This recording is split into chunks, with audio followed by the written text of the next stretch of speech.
Et je crois que je me suis pris la baffe excusez-moi, j'ai mal parlé. La baffe cinématographique que j'attendais depuis toujours. C'est le film que j'ai toujours voulu faire. C'est le film que j'ai toujours voulu voir.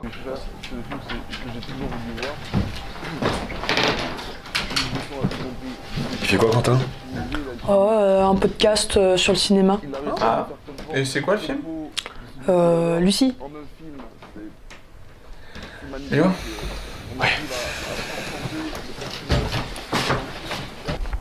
Et donc, malgré ma voix tremblotante, j'espère vous transmettre le plaisir que j'ai eu à regarder ça. Salut les gars! Salut. Vous avez vu, moi aussi, je me lance dans les critiques ciné. Ah, bonne chance. C'est sur Lucie. Mais il est vraiment bien, hein?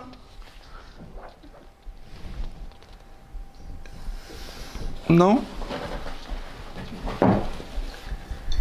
Pas au point de faire un contre-courant dessus, quand même. Hein?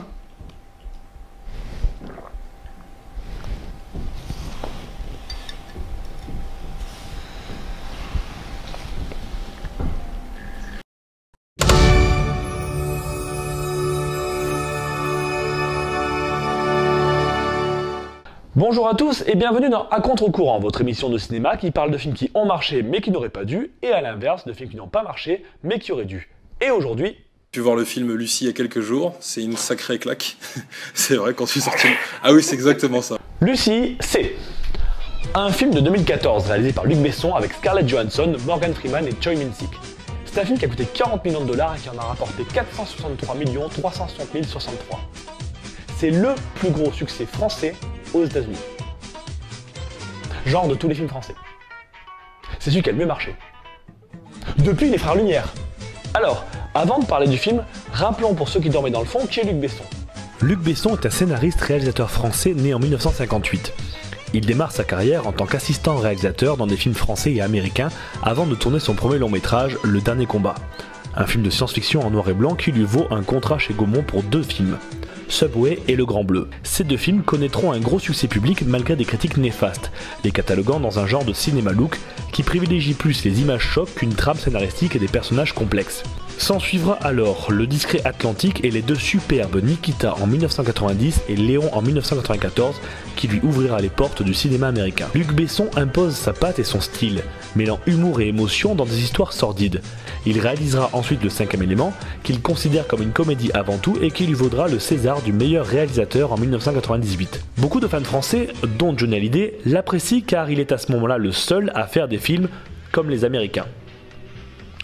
Pour beaucoup, nous inclus, c'est à partir de ce moment-là que Luc Besson a commencé à perdre de sa magie. Donc pour résumer sa carrière, bon, très bon, très bon, très très bon, connais pas, excellentissime, génialissime, chelou, pas mal. Quoi, il y a une suite? Non, sérieux, il y a 2 suites? Pas vu.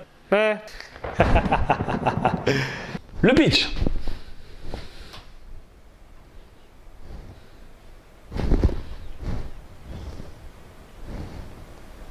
Bah...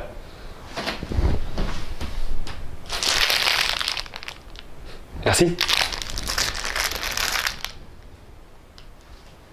Qu'est-ce que tu fais? Rien. Tu veux encore m'hypnotiser, c'est ça? Non, non. Le pitch. après avoir été grandement droguée, une jeune étudiante voit les capacités de son cerveau décuplées. Et puis, il y a des méchants, tout ça. Ils veulent récupérer la drogue, tout ça. Tout ça, quoi. Non, sans déconner, tu me fais flipper là. Le film commence avec une femme préhistorique que l'on suppose être Lucie, la première femme sur Terre. La vie nous a été donnée il y a 1 milliard d'années. Bon, alors déjà, non. Parce que si on parle de la vie en général, c'était il y a près de 4 milliards d'années. Et si on parle de la vie de l'homme, c'était il y a environ 3,2 millions d'années. Donc non. Sans déconner, la première phrase du film, c'est déjà une connerie. On voit que le monde d'aujourd'hui c'est l'Asie, mais bon. Donc on découvre Lucie, une jeune étudiante comme tout le monde, qui discute pour rien avec un gars qui va forcément lui attirer des ennuis. Non mais sérieux, ça se lit sur son visage. Évidemment, il la piège et elle se retrouve obligée de livrer une mallette. Des méchants arrivent, son pote se fait tuer et il kidnappe Lucie.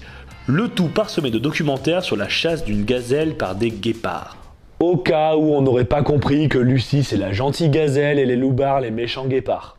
Non mais vraiment, il manquerait plus que des grosses flèches indicatives. Voilà. Vous avez compris? Vous êtes sûr? Ok. Ouais, mais en même temps, elle porte une veste léopard. Donc ça veut dire qu'elle va dominer par la suite. Tu l'as pas vu venir celle-là? Si, mais en fait je m'en contrefous.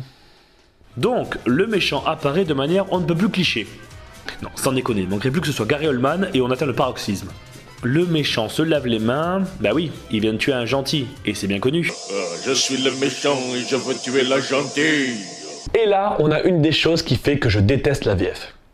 Elle demande Parler anglais. Puis après, elle dit Hablo un poco espagnol. ben dans ce cas-là, pourquoi elle a pas dit vous parlez français? Non, parce que dans la version originale, l'anglais ça marche, mais dans la version française, non. C'est juste débile. Du coup, il se passe plein de trucs avec un traducteur qui a étudié pendant 1 an à l'International High School à New York. On est content pour lui. Et du coup, on découvre que dans la mallette, il y a de la drogue bleue, qui fait penser un petit peu à... I am the one who knocks. On assiste ensuite à un cours élémentaire sur la vie pour élèves de CM1. Ah non, en fait, ce sont des universitaires. Le tout parsemé d'images d'animaux, hein, au cas où on n'aurait toujours pas compris, et d'images de société. Histoire de gratter quelques précieuses minutes de film. Non mais c'est qu'il faut les atteindre les 1h19 quand on n'a pas de matière. Lucie, elle, se réveille, un autre méchant apparaît, typique de l'univers de Besson, à savoir classe mais dérangé. Du coup, elle se fait embarquer pour l'Europe, mais des méchants violeurs essaient d'abuser d'elle et la tabassent, ce qui déclenche la drogue que les grands méchants ont cachée dans son ventre. Ce qui est encore aujourd'hui le moyen le plus con de planquer de la drogue.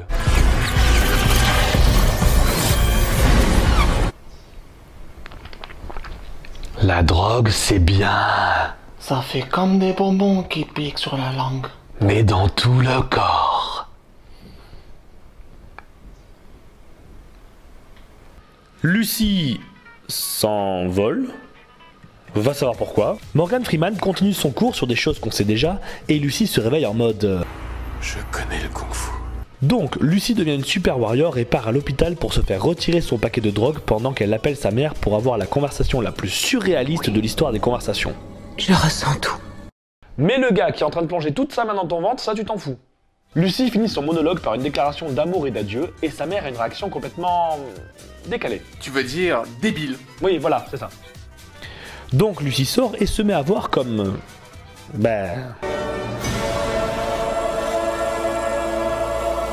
Ensuite, elle va tuer tous les méchants sur de la musique classique et va planter avec un couteau les mains du grand méchant avant de faire un très grand monologue. C'est drôle. Je m'inquiétais tellement avant pour ce que j'étais, ce que je voulais devenir, alors que...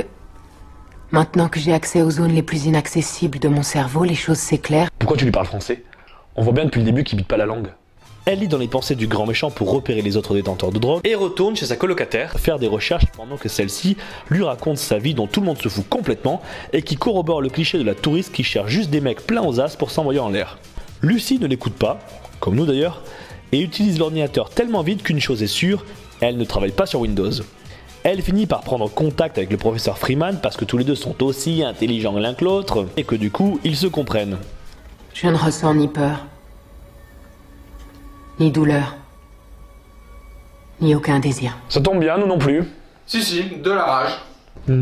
Lucie décide d'aller à Paris rejoindre Morgan Freeman parce que ce serait dommage que les deux seuls acteurs vraiment connus n'aient pas de scène ensemble. Elle devient mystique et contacte un policier français pour arrêter les détenteurs de drogue. Pendant ce temps, Lucie pirate la matrice. Elle fait une crise, prend de la drogue pour survivre, fait un burn-out et se réveille à l'hôpital. Des policiers tentent de s'interposer et elle fait ça. Eh ben c'est plus efficace que ton hypnose. Non mais sérieux, tu fais quoi là? Les méchants refont leur apparition, parce qu'il faut bien un peu d'action dans ce film quand même. D'ailleurs, en parlant d'action, nous allons avoir droit à la suite de Taxi en avant-première. Les méchants s'apprêtent à récupérer la drogue et une fusillade éclate. Lucie arrive et elle fait ça. Ah mais c'est ça que t'essaies de faire depuis le début? Non. Lucie récupère la drogue et s'en va avec le gentil policier inutile qu'elle embrasse parce que... il fallait bien une histoire d'amour sûrement.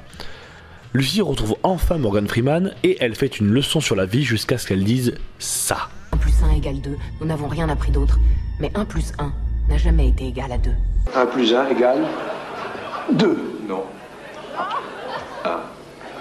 Ou peut-être que 1 plus 1 égale 11. Et ça, c'est beau. Jean-Claude avait tout compris. Bon, là on rentre dans du spoiler, mais bon. En gros, Lucie prend toute la drogue restante pour atteindre les 100% et les méchants entrent dans la fac un peu comme... Bah encore une fois...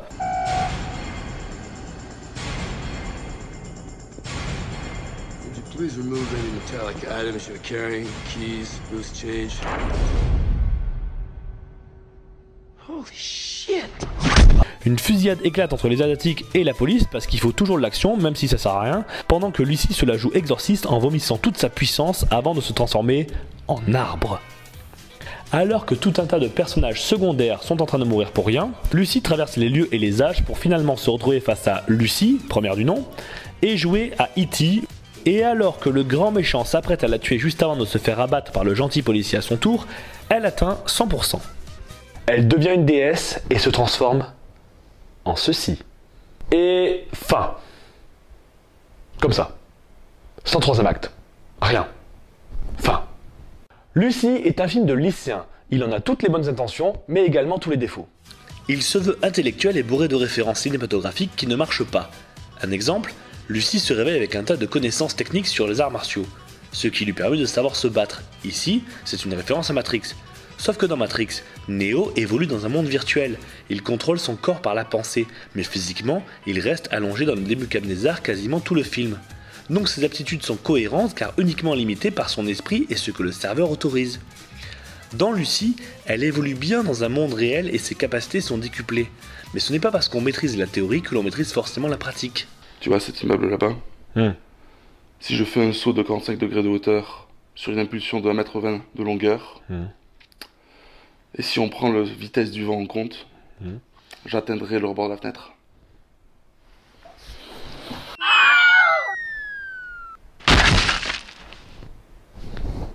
Luc Besson essaie d'intellectualiser son propos avec des animaux, mais ça ne marche pas pour deux raisons.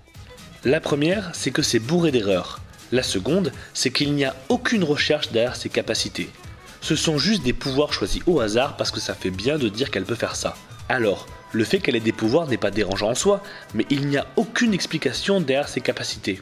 Mais à ce moment-là, on peut se demander pourquoi elle n'enflamme pas ses adversaires, ou bien pourquoi elle ne se transforme pas en colibri. Ensuite, Luc Besson reprend ses propres références. Taxi pour la course-poursuite et Le Cinquième Élément pour la baston sur musique classique. Et ça m'ennuie beaucoup. Parce que Luc Besson est un cinéaste très important qui a su redonner une visibilité internationale au cinéma français. Mais depuis quelques années, il se repose sur ses acquis. Des fois, ça a du bon, comme faire du personnage principal une héroïne. Mais le problème, c'est qu'ici, on passe d'une débile mentale à une fille sans émotion. Du coup, on n'a aucune empathie pour elle. Autre chose qui m'horripile, la cohérence des personnages.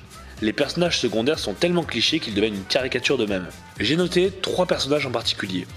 Morgan Freeman, parce qu'il n'apporte rien d'autre qu'une pseudo-analyse scientifique de l'action. La colocataire, parce qu'elle représente à elle seule la touriste belle, vénale et sans consistance. Et la mère au téléphone, parce que soyons francs, personne ne réagirait comme ça. Ma chérie, qu'est-ce que tu racontes? Je voulais juste vous dire que je vous aime, papa et toi. Ma chérie. Parce que moi, ma fille me dit ce genre de choses. Au mieux, je me dis qu'elle est bourrée, je lui dis de rentrer chez elle, de prendre de l'eau citronnée, d'aller se coucher. Au pire, je pense qu'elle va faire une connerie et j'appelle les pompiers tout de suite. Et on pourrait citer tous les personnages du film. Le policier, le mafieux, le commercial, etc. etc. Mais ça, on peut pas le voir tout de suite. Bah si, parce que justement, il y a... le théorème de Morgan Freeman. Chaque fois que Morgan Freeman dit dans une bande-annonce ça... We don't stop him. It will be the end of mankind as we know it. C'est un film de merde. Donc, si Lucie avait bien été réalisée par un lycéen à budget zéro, j'aurais encouragé la démarche en me disant que malgré tout, il y avait de l'ambition et de la bonne volonté. Sauf que là, le problème, c'est que le lycéen s'appelle Luc Besson et que le budget, c'est 40 millions de $.